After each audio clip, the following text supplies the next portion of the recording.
Ceci est un livre audio autogénéré par Google. Introduction. Hervé Breton. L'apprentissage constitue en France la troisième voie d'accès à la certification.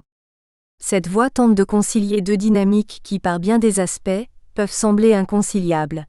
Celle d'une acquisition de savoirs déjà constitués tels qu'ils peuvent être enseignés durant les temps formels de formation, celle de la constitution des savoirs expérientiels et pratiques par l'immersion dans les situations et les collectifs de travail.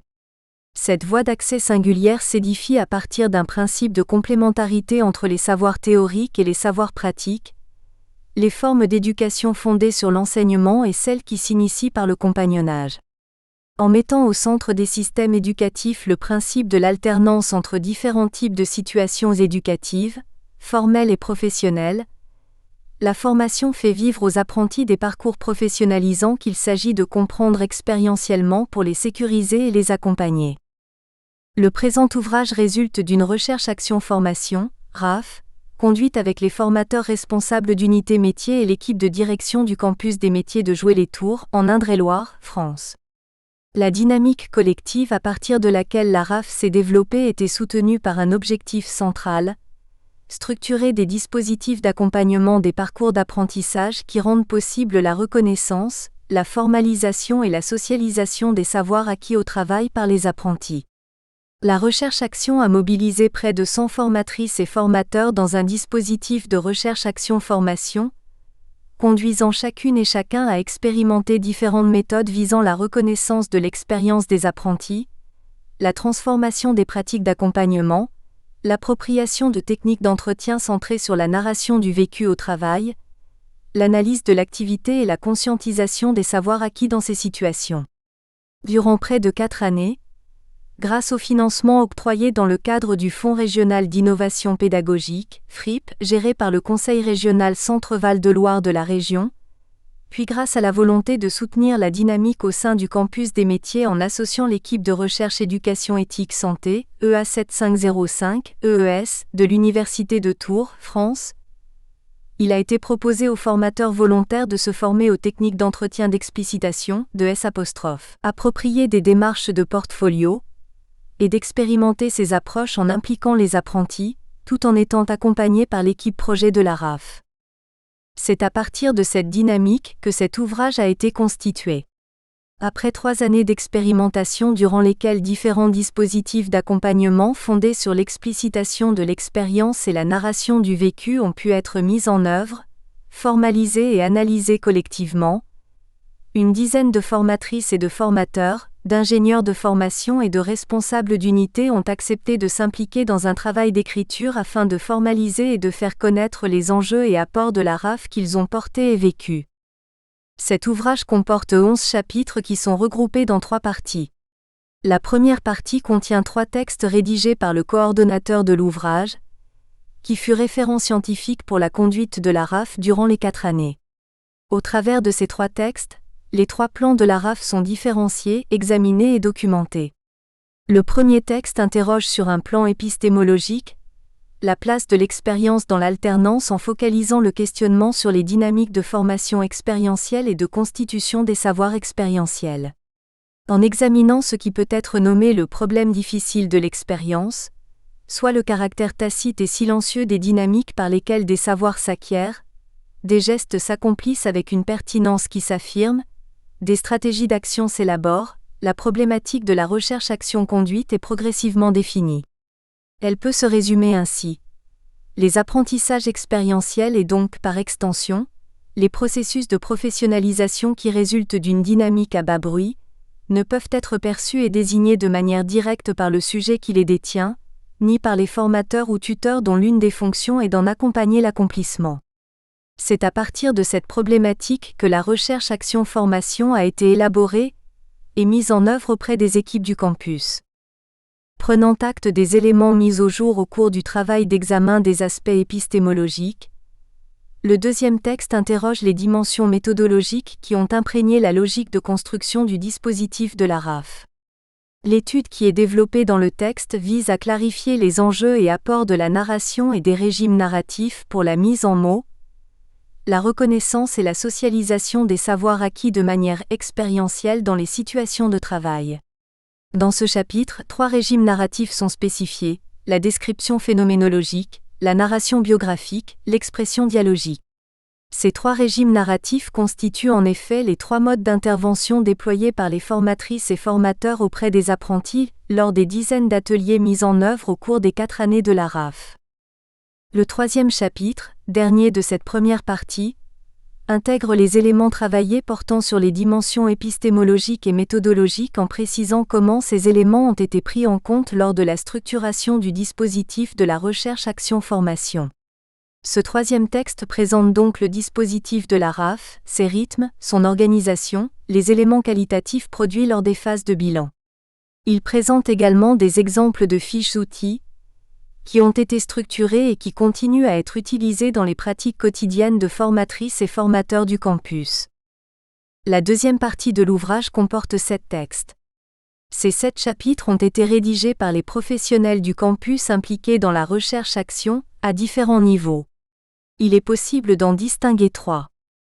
Celui de la direction et du portage politique de ce type de démarche.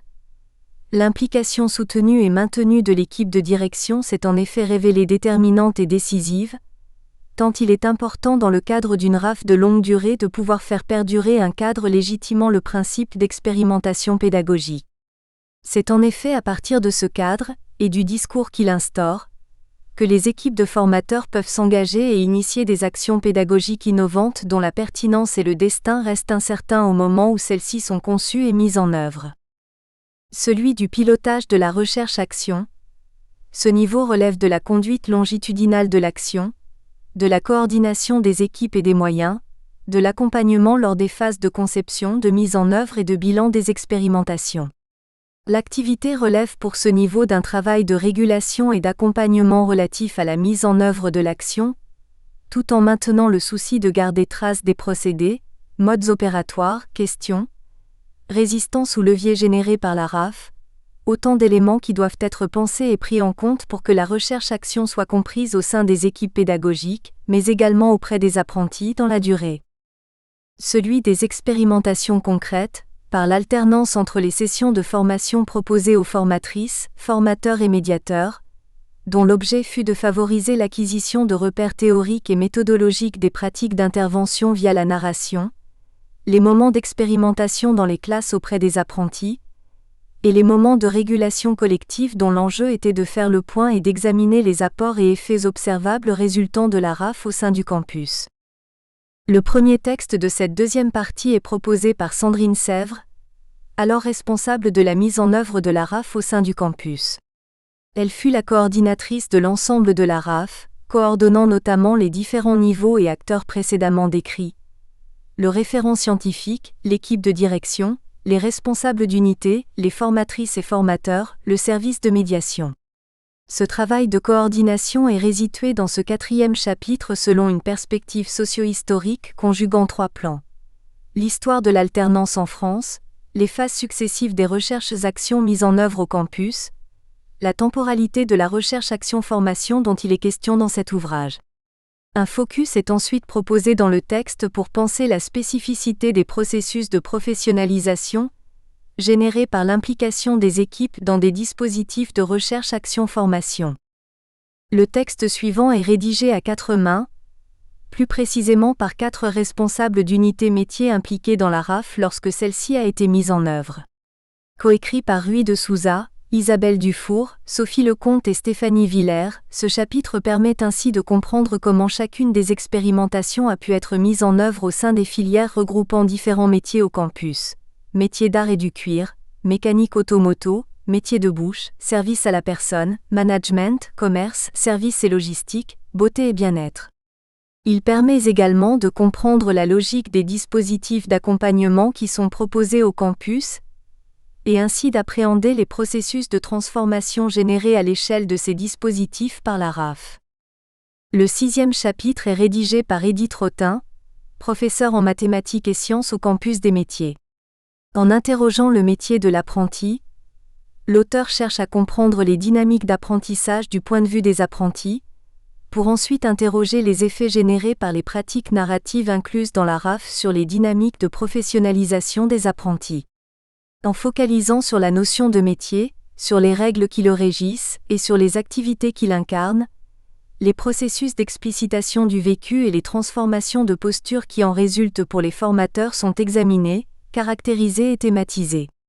La visée est également de comprendre ce qui est vécu et ce qui se transforme, d'abord pour les apprentis, au cours d'un parcours de formation qui s'étend sur plusieurs années et qui se situe biographiquement pour ces jeunes adultes, à un moment de passage souvent décisif, l'entrée dans la vie professionnelle et dans la vie adulte. Cette réflexion sur le vécu des apprentis est également au cœur du 7e chapitre, rédigé par Johann Joubert, enseignant en français au campus lorsque la RAF a été mise en œuvre. Dans ce chapitre, Johann Joubert examine la diversité des formes de temporalité qui régissent les temps d'études au campus, pour caractériser ensuite les formes de ralentissement associées au travail narratif lorsqu'il porte sur le vécu.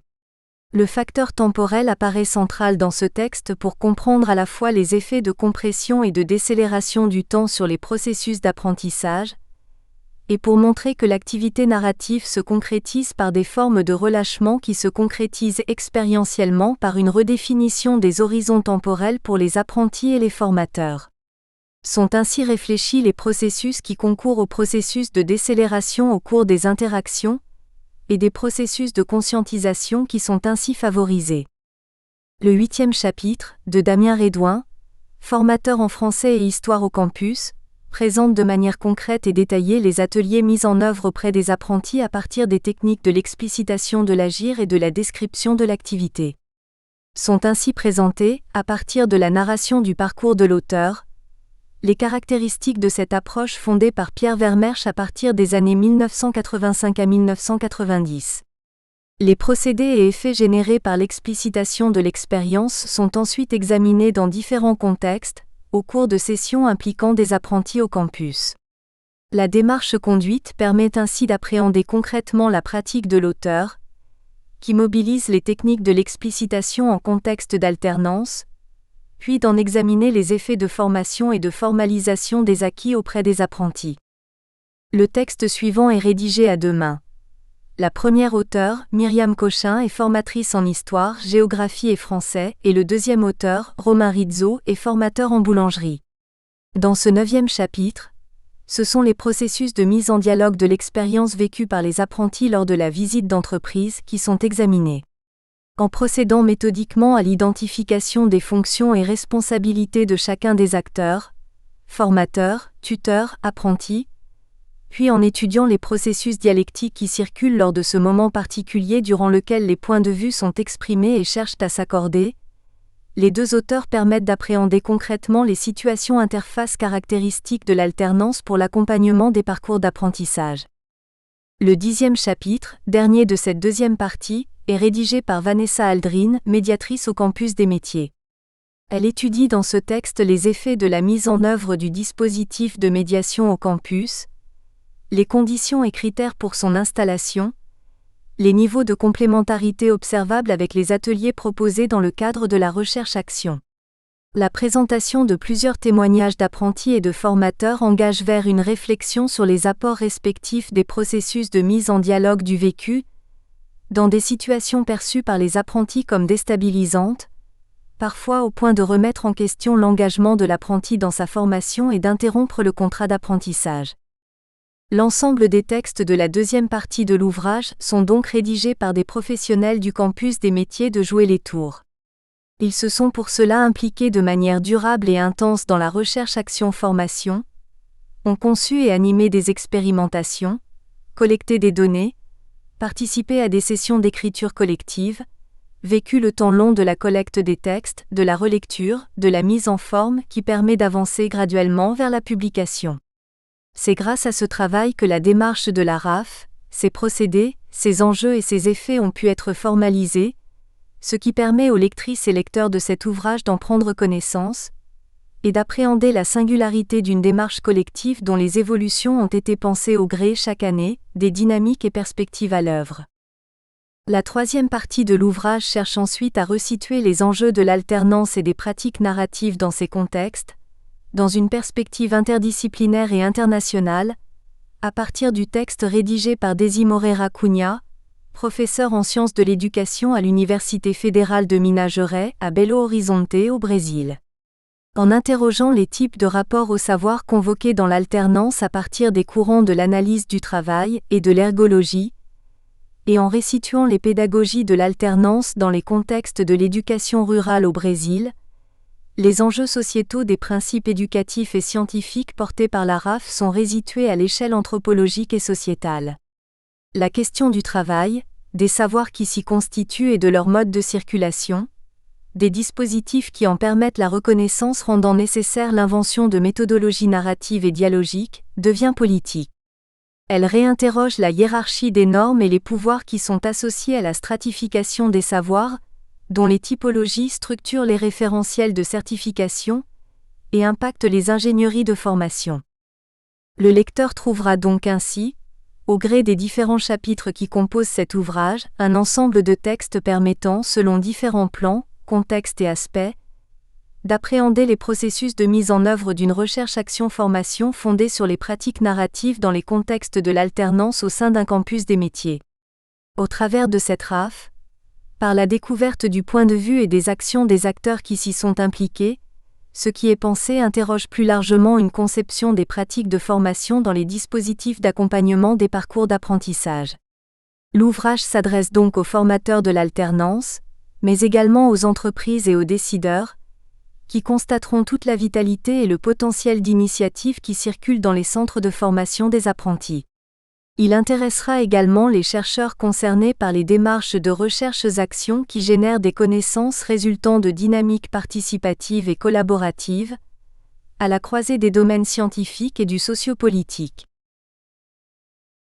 Première partie, problématique et structure d'une recherche-action par la narration, épistémologie, méthodologie et terrain. Hervé Breton. Chapitre 1, épistémologie. Le problème difficile de l'expérience dans l'accompagnement des parcours d'apprentissage. L'acquisition des savoirs via la voie de l'apprentissage comporte des particularités qui méritent un examen attentif. En effet, s'il semble naturel de penser que les salles de cours sont les lieux qui réunissent les meilleures conditions pour apprendre, ce qui est appelé par Jay, 1998, l'école de l'alternance, est fondé sur un paradigme différent, qui tient à parité de valeur les espaces et les temps formateurs. Cette controverse n'est pas tout à fait nouvelle. Elle résonne avec la critique déjà formulée par Ivan Illich, 1980, page 11, lorsqu'il indique que « bien des étudiants, en particulier ceux issus des familles modestes, savent intuitivement ce que leur apporte l'institution scolaire. Elle leur enseigne à confondre les méthodes d'acquisition du savoir et la matière de l'enseignement, et une fois que la distinction s'efface, les voilà prêts à admettre la logique de l'école. Cependant, la voie de l'apprentissage, du fait du principe de l'alternance qui la régit, propose une modalité singulière et concrète pour penser les rythmes et les contenus de l'apprentissage et de l'acquisition de connaissances. Ainsi, en faisant des situations de travail le lieu primordial de la formation, cette voie à la fois professionnalisante et certifiante renverse la hiérarchie des normes en reconnaissant comme premiers les savoirs constitués au gré des micro-moments qui jalonnent l'exercice du métier dans l'entreprise. Cet ancrage fondateur de l'apprentissage dans les situations réelles de travail génère une révolution, quasi copernicienne. La transformation des rapports au savoir interroge de manière directe les manières de penser et d'enseigner, les connaissances et les savoirs. En effet, si, comme le souligne Illich, les pratiques pédagogiques relevant du monde scolaire s'édifient à partir d'une somme de savoirs constitués, référentialisés et inscrits dans des programmes qui doivent être progressivement assimilés par les élèves, l'apprentissage en situation de travail procède d'une toute autre dynamique. Ce qui se donne à vivre au cours de l'exercice professionnel ne provient pas de manuels contenant des problèmes déjà formalisés dont le niveau de complexité est réglé afin de lisser les difficultés en fonction des niveaux d'acquis. Les situations de travail sont en effet incertaines et évolutives. Elles sécrètent des difficultés avec lesquelles il faut composer, en réfléchissant sur le tas, pas à pas, sans avoir la garantie que le mode opératoire qui s'invente chemin faisant se révèle pertinent à terme. De plus, ce qui s'y acquiert procède d'un travail silencieux et graduel qui reste insu du sujet. Cette dimension silencieuse et tacite constitue le problème difficile de l'expérience. Elle représente une difficulté pour les apprentis qui acquièrent des connaissances qu'ils ne savent ni appréhender, ni nommer. Elle constitue également une difficulté pour les enseignants et formateurs, qui doivent se départir des catégories classificatrices à partir desquelles se pensent les savoirs disciplinaires ainsi que des registres de langage qui désignent le générique de l'activité pour accompagner la reconnaissance des ressources de l'agir qui se sont constituées au gré du parcours du ou des apprentis. La seconde révolution concerne donc la transformation potentielle de la posture des enseignants qui, prenant acte d'un renversement paradigmatique quant au mode d'acquisition des savoirs dans le domaine de l'apprentissage et de l'alternance, se trouvent en situation, non plus d'enseigner, mais d'accompagner la reconnaissance, la mise en mots et la mise en récit des savoirs constitués en situation de travail. La voie de l'apprentissage est donc une voie exigeante pour les apprentis, pour les enseignants et formateurs, pour les dispositifs et les institutions qui les promeuvent. Elle l'est également pour les professionnels des métiers qui, quittant leur entreprise pour rejoindre les équipes pédagogiques des centres de formation des apprentis, CFA, doivent intégrer de nouveaux rapports au savoir, du fait de la distance prise avec les situations de travail réelles.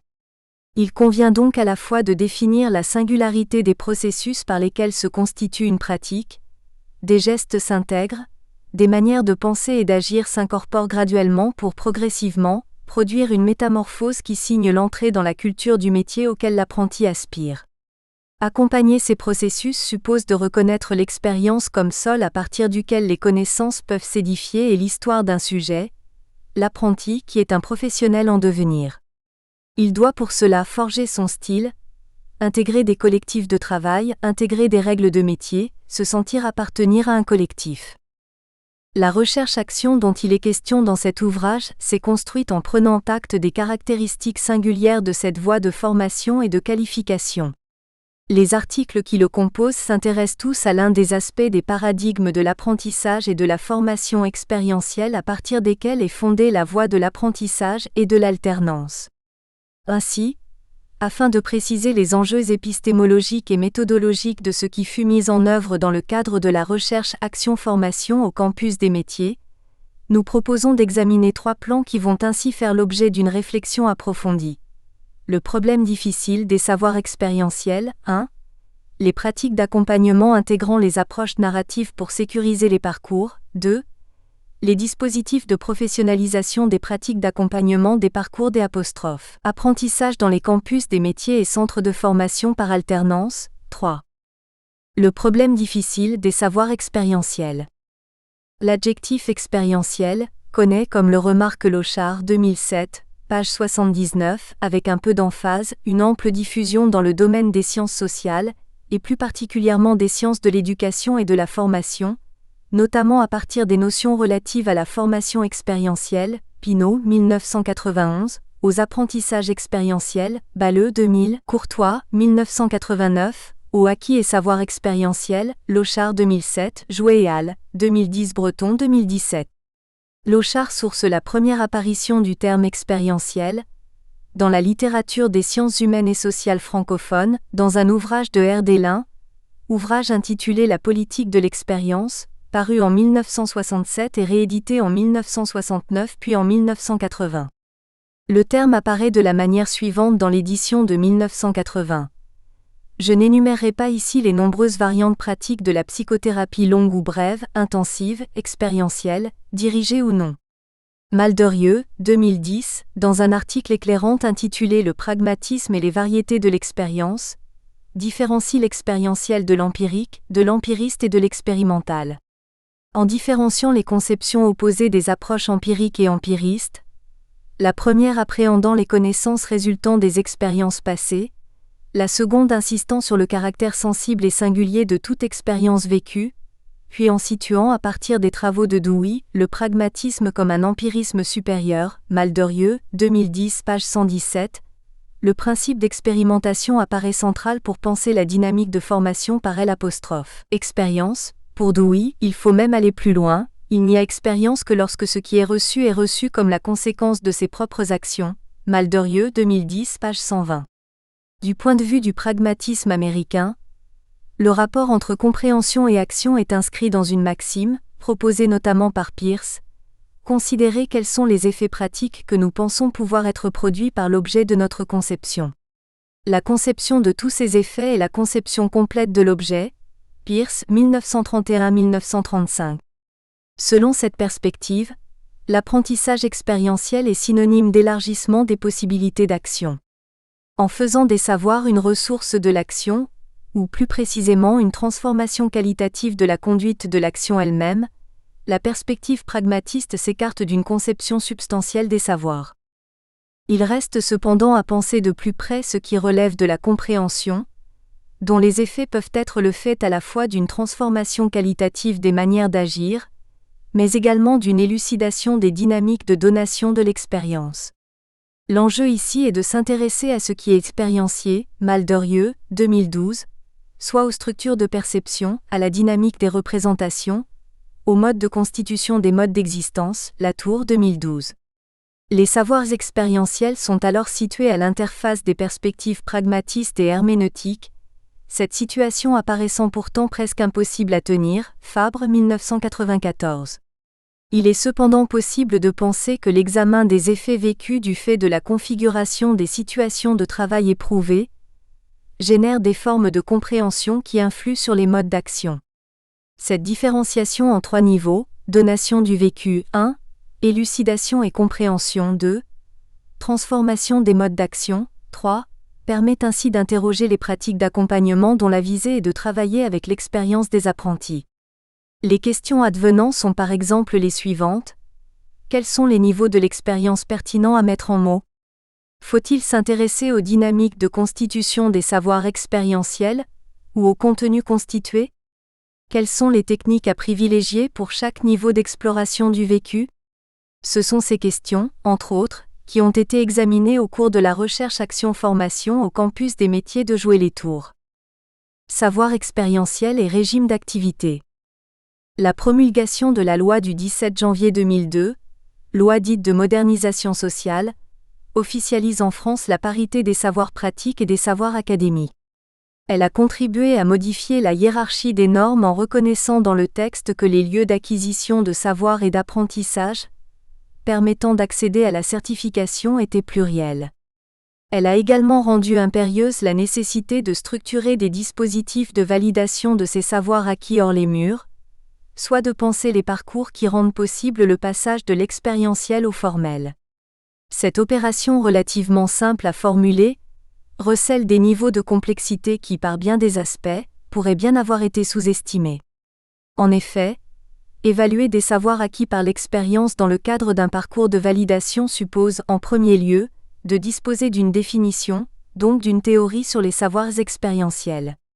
Ce travail de définition doit permettre d'accompagner les parcours, de structurer des dispositifs, d'organiser les pratiques en prenant en compte la spécificité des formes de l'apprentissage par l'expérience et la singularité des connaissances acquises en situation de travail, dans les entreprises ou associations. Comment par exemple caractériser une dynamique d'acquisition de savoir au travail ? Quels en sont les indicateurs ? Quels registres de vocabulaire sont propices à leur expression ? Quels sont les niveaux de compatibilité entre les registres d'expression de ces savoirs, lorsqu'ils sont exprimés par le sujet, ou qu'ils sont prescrits dans des référentiels faisant autorité lors de la validation. Presque 50 ans après la loi qui crée la voie de l'apprentissage en France et presque 20 ans après celle qui fonde la 4e voie, celle de la validation des acquis de l'expérience, VAE, ces questions restent ouvertes. Elles se posent lors de chaque ouverture de session de jury VAE, Cortési, 2014, lors de chaque session d'évaluation des acquis dans la pédagogie de l'alternance. Cette forme d'acquisition des savoirs par l'action mérite un examen attentif.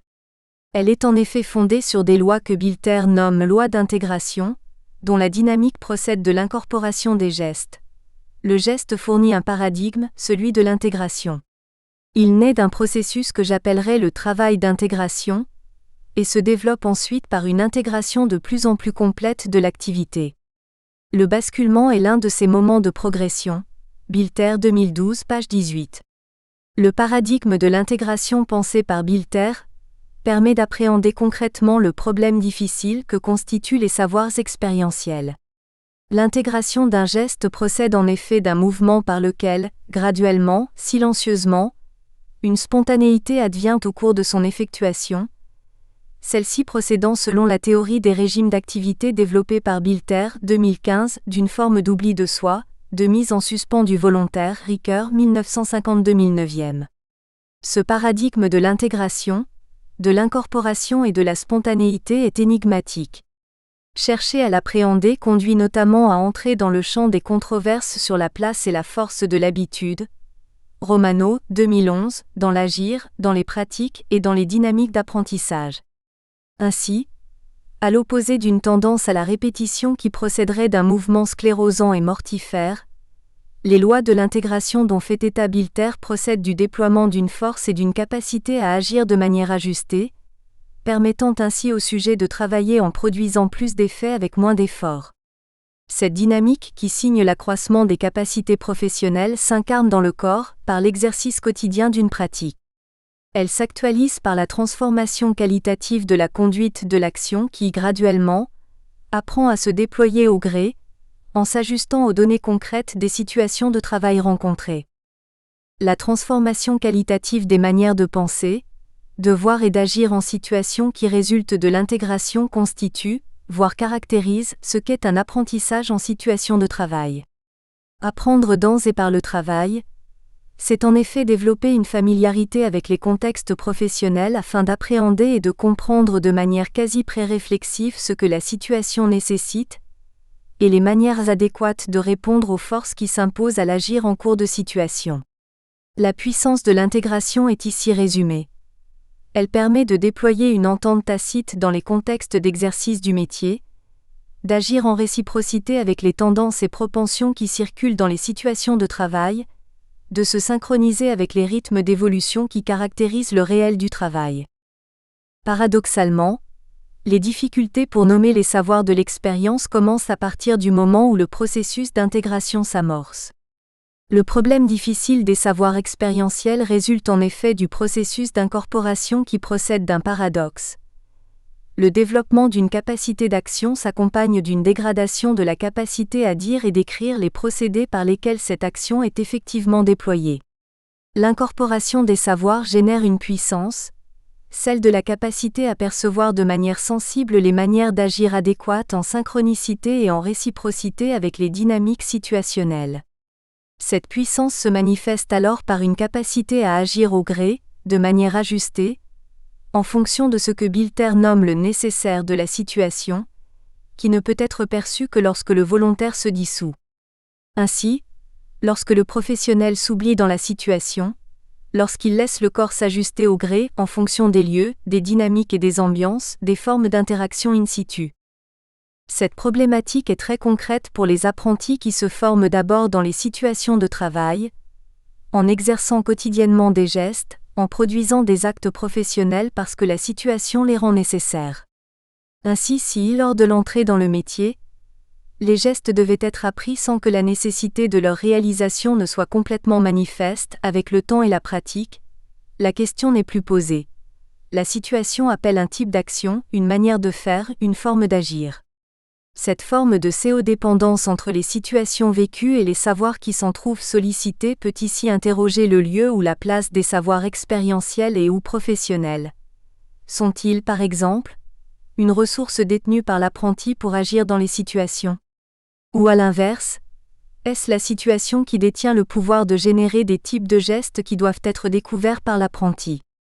La perspective de l'énaction décrite par Varela, 1976 à 2001-2017, et celle des affordances définies par Gibson, 1979, invite à penser que la transformation qualitative de la relation dyadique sujet-situation génère des pratiques qui évoluent de manière réciproque. Cette proposition mérite d'être spécialement examinée pour penser le travail.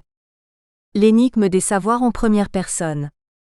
Du point de vue des apprentis comme de tout professionnel, un métier se donne dans toute sa complexité, parfois de manière directe et massive. L'apprentissage n'aménage pas le travail en procédant par modélisation, en reconstituant des situations professionnelles fictives dont le niveau de complexité serait contenu. Les situations vécues sont réelles, objectifs de production, tenue d'un service, réparation d'une panne, réparation d'une montre, gestion d'une cliente, vente de vêtements au moment des soldes. L'exercice du métier s'apprend en prise directe avec le réel de l'activité, sa saisonnalité, les paradoxes de sa réglementation, les habitudes des collectifs de travail. L'apprenti n'est donc pas à proprement parler en formation. Il est au travail, éduqué par les situations qui résistent et accompagné par ses collègues avec qui il partage les épreuves. Les dynamiques de formation s'opèrent donc en fonction des situations rencontrées, par compréhension graduelle de la structure des problèmes rencontrés et des forces tensionnelles qui produisent des blocages, des résistances ou inerties. Les apprentissages au travail sont en effet pluriels. Savoir s'économiser dans l'activité, gérer le stress lors des pics d'activité, savoir évoluer au sein d'une équipe, tenir un cap, affirmer un style et des valeurs, agir en mobilisant des techniques tout en sachant s'ajuster. Ainsi, tout comme la capacité à accomplir un geste suppose un processus d'intégration graduelle qui transforme la motricité, la capacité à exercer le métier procède de micro-compréhensions qui sont le résultat d'observation, de perception, de sensations corporelles, d'inférences dans une pluralité de situations ne se donnant jamais à vivre sur le mode de l'identique. Ces processus se conjuguent dans l'action, s'agrègent de manière silencieuse, en accomplissant le travail d'intégration qui transforme qualitativement les manières de faire, d'agir et de penser le travail. Le problème posé au formateur est à situer au croisement de ce triptyque. Travailler ne consiste jamais en une pure exécution de normes antécédentes, mais exige de la part des opérateurs une mobilisation d'intelligence, de l'invention, de la prise de décision, soit pour rendre les règles applicables malgré la singularité des situations, soit pour pallier leur manque ou leur inadéquation. Les formateurs sont particulièrement concernés par le fait que, dans l'affrontement à la résistance du réel, les travailleurs ne font pas qu'appliquer les savoirs qui leur ont été transmis, mais ils produisent eux-mêmes des savoirs spécifiques, parfois appelés savoirs pratiques, empiriques, informels ou encore tour de main, ficelles, astuces et autres biais. Jaubert 2011, page 363. Un triptyque peut ainsi être modélisé pour caractériser le problème difficile des savoirs expérientiels. Le processus d'intégration qui concerne le corps et qui participe d'une transformation qualitative des manières d'exercer. Le processus d'acquisition qui caractérise la dimension irréversible de l'apprentissage et qui conduit à considérer que le savoir est détenu par le sujet. Le processus de constitution qui est la version socialisable du savoir et qui suppose le passage au langage. Du point de vue de l'apprenti, l'apprentissage se manifeste d'abord comme une capacité à agir de manière pertinente dans les situations, à appréhender la pluralité des activités avec plus d'aisance et de familiarité, à se sentir appartenir au collectif de travail, Kaufmann et Trom 2010 et Communauté de métier, Cru 2014. En d'autres termes, le processus d'intégration se manifeste du point de vue de l'apprenti à partir des perceptions de familiarité, d'assurance et de capacité d'action accrue. Le processus d'acquisition est avant tout constaté par le tuteur ou les collègues de travail.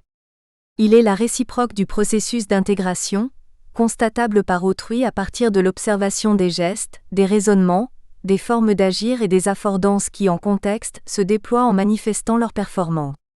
Ainsi, au sein des collectifs de travail, la transformation des manières d'agir de l'apprenti est appréhendée sur un mode pré-réflexif. Elle se déploie par capillarité et transforme les relations au travail, en intensifiant les perceptions d'appartenance au collectif, d'affiliation à la communauté de métier. L'intégration perçue du point de vue de l'apprenti comme une capacité accrue pour exercer le métier, se traduit du point de vue des collègues de travail, comme une capacité accrue de participation à la vie du collectif, à exercer le métier au sein de la communauté. En clair, si la première dynamique est celle de l'intégration et de la formation d'un style qui s'affirme comme une manière d'exercer le métier, Clos 2014, la seconde, celle de l'acquisition, est remarquée en deuxième personne, du point de vue des collègues ou des membres du collectif de travail, Schwartz 2007. La dynamique de constitution est celle du formateur, dont l'une des responsabilités est de penser les concordances et correspondances entre les savoirs acquis au travail et les savoirs définis dans les référentiels. C'est ce travail de recherche de correspondance qui caractérise le processus de constitution des savoirs. Il procède d'un ajustement langagier graduel pour faire évoluer les manières de dire ces savoirs expérientiels par l'apprenti, afin que ceux-ci puissent être reconnus par les pairs et validés dans le cadre des processus de certification. Nous proposons donc de considérer que le processus de constitution des savoirs expérientiels procède d'une dynamique de transformation des registres langagiers dans les manières de dire les pratiques et de parler du travail. Boutet, 2016, qui s'organise selon une logique de transformation graduelle des formes d'expression en première personne à celle en troisième personne. Cette opération de constitution s'organise de manière inverse à celle de la voie de la formation initiale pour laquelle le processus de constitution s'opère dans une relation quasi frontale entre l'enseignant et l'élève, avec un référent qui est le programme. Pour ce qui concerne l'alternance et l'apprentissage, les acteurs concernés par ce processus de transformation des manières de dire les arts de faire, Certeau, 1990, sont pluriels. Collègues de travail dans le cadre du tutorat, Boroux, 1996, maître d'apprentissage, formateur, apprenti. Les tensions dialectiques au cours du processus de constitution qui passe par le langage supposent la circulation des points de vue sur les savoirs, Breton, 2019. Appréhension expérientielle en première personne, du point de vue de l'apprenti. Appréhension dialogique en deuxième personne, du point de vue du travail et de ses acteurs. Appréhension académique en troisième personne, du point de vue du programme, du référentiel et du formateur.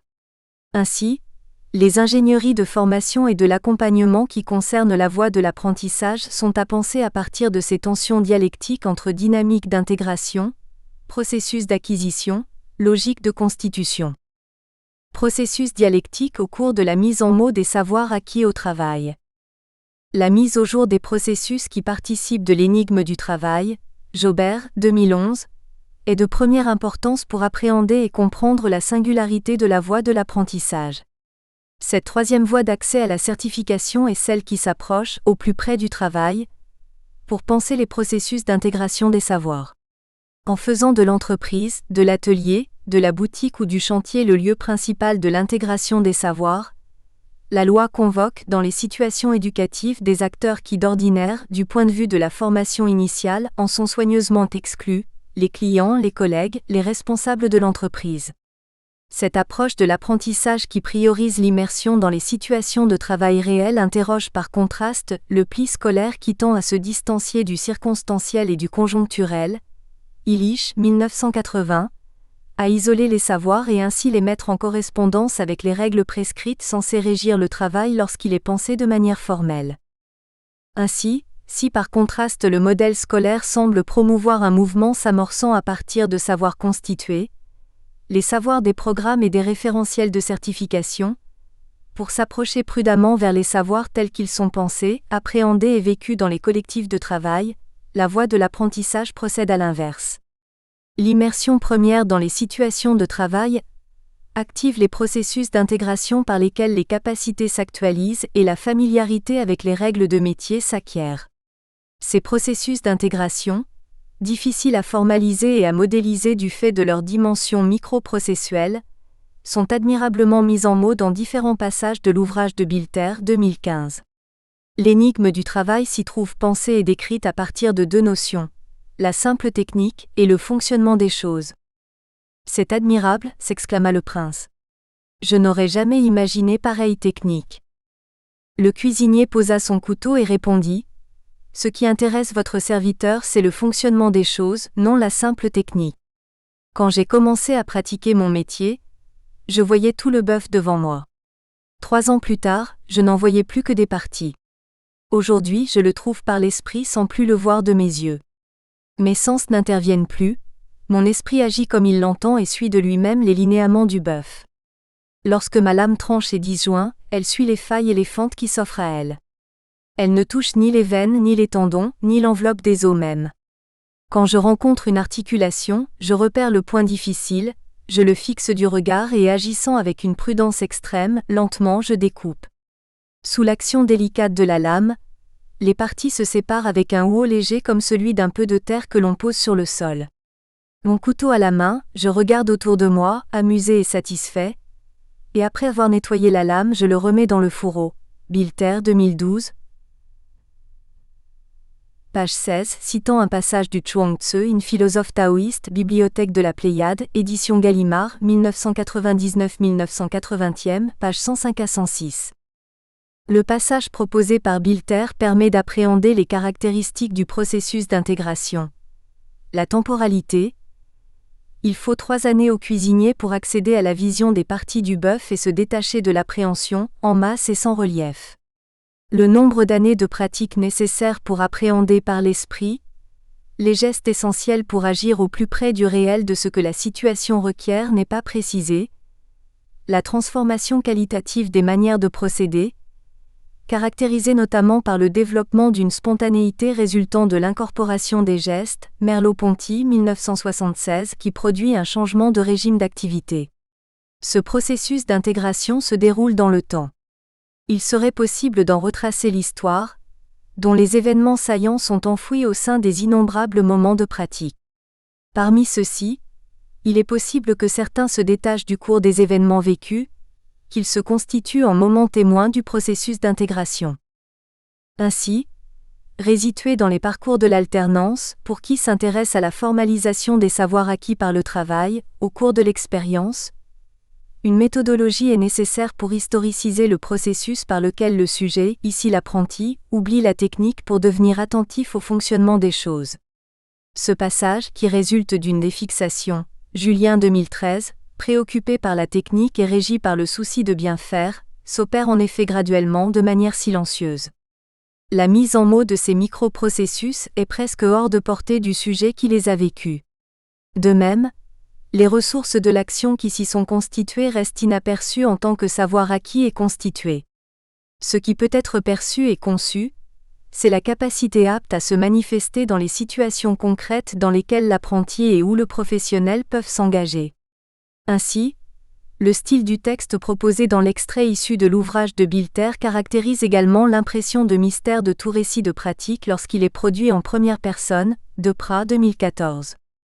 Les mots pour dire la pratique sont nécessairement, lors de leur première expression, ancrés dans des registres de langage privé. Cependant, la mise en mots du processus d'intégration ne peut procéder que d'une expression en première personne et mobiliser un vocabulaire, un art de dire, qui est avant tout significatif pour le sujet, ici l'apprenti.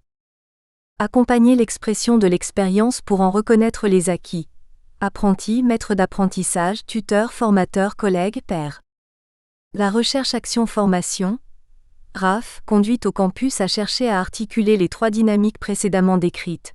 Mise en mots des arts de faire à partir des récits en première personne, processus d'intégration, par l'explicitation accompagnée de l'agir, mise en dialogue des pratiques et circulation des points de vue sur le travail lors de l'expression des pratiques au sein de collectifs d'apprentis, processus d'acquisition, dans les interlocutions entre apprentis et formateurs, lors de la visite d'entreprise, mise en sens du vécu et des savoirs au travail, lors des activités de formalisation des récits en vue de la reconnaissance et de la validation des apprentissages et acquis au travail, processus de constitution. Ces dynamiques de passage de l'expérience au langage et de mise en mots du vécu au travail s'accompagnent. Mettre en mots les procédés d'action, porter attention aux modalités par lesquelles l'agir est conduit et s'organise, penser des processus d'affordance, nommer les ressources de l'action suppose un accompagnement. Ainsi, comme le relève Pinault à propos du travail autobiographique, le narrateur doit pour trouver les mots désincorporer l'expérience afin qu'elle passe au langage, Pinault 2020. Ce travail d'expression en première personne rend possible une première mise en mots du vécu qui peut ensuite faire l'objet d'une relecture. Ce fut l'un des premiers enjeux de la recherche-action-formation dont il est question dans cet ouvrage. Accompagner les apprentis à dire avec leurs mots leur vécu au travail, les inciter à interroger leurs pratiques et procédés, leur vision du métier, leur manière de comprendre les situations et d'interagir avec les différents agents et acteurs qui interviennent, influencent et agissent sur ces situations. La première opération de la RAF a donc été consacrée à la réingénierie des dispositifs permettant d'inciter et d'accompagner les apprentis à narrer leur vécu selon une perspective biographique, dans le cadre de démarches portfolio, Breton 2016, et de décrire leurs pratiques de manière détaillée dans le cadre de l'explicitation, Vermersch 1994. Pour ce faire, les formateurs du campus ont été formés aux pratiques de narration biographique Pinault et Legrand 2019 et de l'explicitation, Vermersch 2012. La démarche initiée par la RAF a donc cherché à former les apprentis au travail réflexif, ce qui supposait d'accompagner les équipes dans la structuration de repères pour construire des ingénieries visant les retours d'expérience et la reconnaissance des savoirs acquis en situation de travail.